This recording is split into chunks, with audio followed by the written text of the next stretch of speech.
है दोस्तों, मैं यूट्यूब चैनल में आपका स्वागत है। यूपी टेट में बहुत महत्वपूर्ण टॉपिक लेके आ गई हूँ मैं।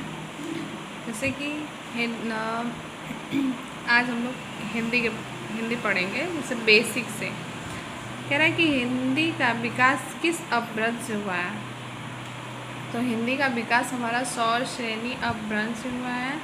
और हिंदी किस भाषा का शब्द है। तो हिंदी हमारी फारसी भाषा का शब्द है। और कह रहा है कि हिंदी है हम, वतन हिंदुस्तान हमारा किसने लिखा है। तो ये मोहम्मद इकबाल साहब ने लिखा है।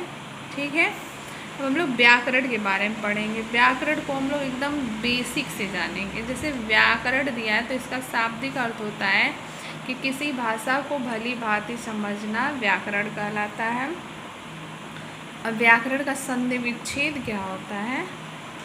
शाब्दिक विच्छेद दिया है व्याकरण वी धन आ धन करण। अगर इसका और निचोड़ निकालना है, तोड़ निकालना है, तो वी यानी आधा व और छोटी ई आ, फिर करण धन करण, फिर दिया आधा व इया तो मिल गया या धन करण और बराबर हो गया व्याकरण। ठीक है, अब हम कहेंगे व्याकरण की परिभाषा क्या होती है।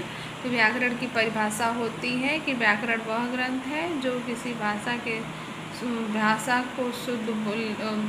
शुद्ध लेखन, शुद्ध उच्चारण तथा शुद्ध प्रयोग का ज्ञान प्रदान कराता है, वही व्याकरण कहलाता है। जैसे पढ़ना, लिखना और बोलना, हम व्याकरण के माध्यम से ये शुद्ध पढ़ लेते हैं, शुद्ध लिख लेते हैं और शुद्ध बोल लेते हैं। ठीक है, आगे दिया है व्याकरण की 3 बातें। ये जो महत्वपूर्ण बातें हैं, इन बातों को हमें बहुत ध्यान से देखना पड़ता है, सुनना पड़ता है।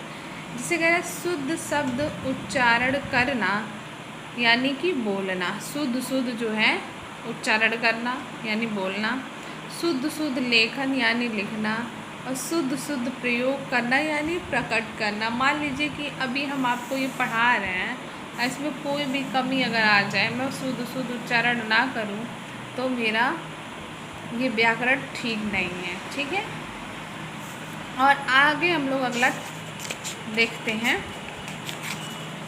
आगे हमारा है व्याकरण के कितने अंग होते हैं।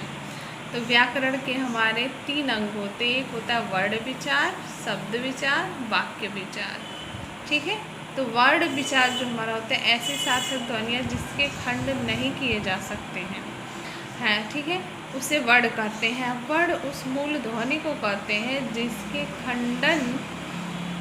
खंडन हो, उसे वर्ण कहते हैं। ठीक है, जैसे पानी का हम एक वर्ड अलग कर सकते हैं जिसके खंडन नहीं किए जा सकते। जैसे पानी का हम एक शब्द अलग कर रहे हैं, एक वर्ड अलग कर, तो इन वर्णों से हम इन्हें अलग नहीं कर सकते। जैसे पानी, पा धन नी यानी प धन आ, ठीक, न धन छोटी ई, बड़ी ई हो जाएगा।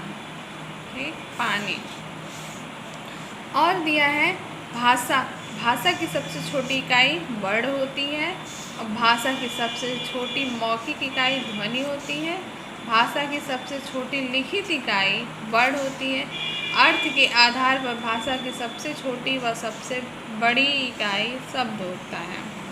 और दे रहा है कि भाषा या भावार्थ के आधार पर भाषा की सबसे छोटी इकाई वाक्य कहलाती है, और सबसे बड़ी इकाई भी वाक्य कहलाती है।